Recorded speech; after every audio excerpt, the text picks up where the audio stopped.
Bangladesh health assistant অ্যাসোসিয়েশনের কেন্দ্রীয় কর্মসূচির অংশ হিসেবে রংপুরে স্বাস্থ্য সহকারীরা ৬ দফা দাবিতে অবস্থান কর্মসূচি পালন করছেন।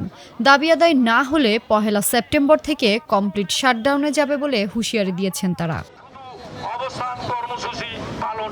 ৮ জুলাই মঙ্গলবার সকাল ৮টা থেকে রংপুর সিভিল সার্জন কার্যালয় প্রাঙ্গণে অবস্থান কর্মসূচি পালন করে স্বাস্থ্য সহকারীরা।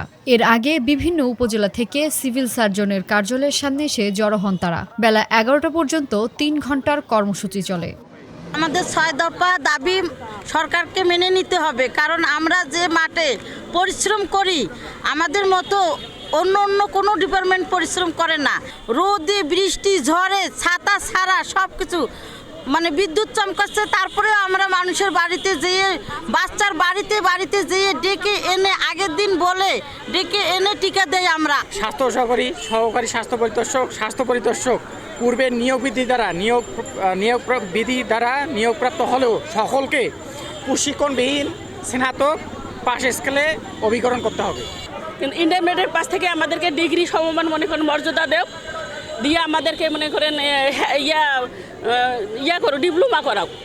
ডিপ্লোমা করে আমাদেরকে হ্যান্ড টেকনিক্যাল মর্যাদা দেও।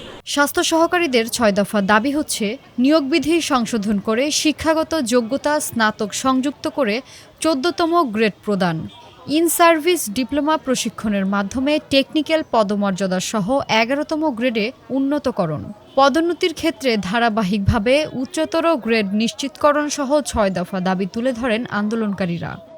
আমাদের ৬টি দাবি বাস্তবায়নের জন্য আমরা আজকে সারা বাংলাদেশের স্বাস্থ্য সহকারীরা এখানে অবস্থান কর্মসূচি পালন করছি। আমাদের ১ নম্বর দাবি, মাঠ পর্যায়ে কর্মরত স্বাস্থ্য সহকারীরা স্নাতক সংযুক্ত করে ১৪ গ্রেড প্রদান, ইন সার্ভিস ডিপ্লোমা চালু সহ বিভিন্ন দাবি দেওয়ার প্রেক্ষিতে আজকে আমাদের এই অবস্থান কর্মসূচি।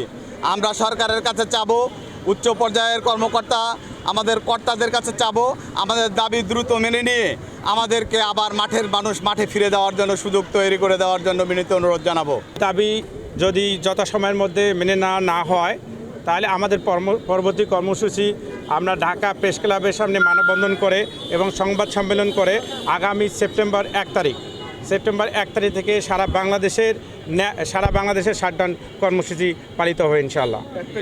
অন্তর্বর্তীকালীন সরকার ২৬,০০০ স্বাস্থ্য সহকারীর ন্যায্য দাবি বাস্তবায়ন করে বৈষম্যের অবসান ঘটাবে বলে তারা আশাবাদ ব্যক্ত করেন।